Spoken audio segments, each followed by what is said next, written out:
Hi అండి, నేనైతే నా స్టైల్లో ఎగ్ ఫ్రై ఇలా చేస్తానండి. బండి పెట్టుకొని కొంచెం ఆయిల్ పోసుకోవాలి. ఆయిల్ వేడెక్కాక ఆనియన్స్, చిల్లీస్ వేసుకుందాము. ఇప్పుడు దీంట్లోకి మనము చిటికెడు పసుపు, 1 స్పూన్ సాల్ట్ వేసుకొని అలా కొంచెం ఉల్లిపాయలు వేగనియాలండి.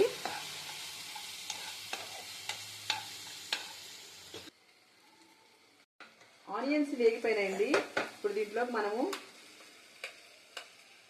ఎగ్స్ వేసుకుందాం.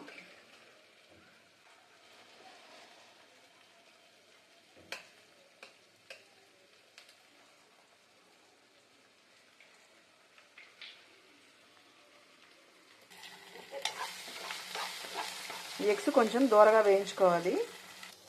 ఇప్పుడు దీంట్లోకి మనము ఒక 1/2 స్పూన్ కారం వేసుకుందాము. దీంట్లోకి మనం ఒక 1/2 స్పూన్ గరం మసాలా పౌడర్ వేసుకుందాం. ఇదిగోండి, ఎగ్ ఫ్రై అయితే రెడీ అయిపోయింది. నచ్చితే లైక్ చేసి సబ్స్క్రైబ్ చేసుకోండి. Thank you friends.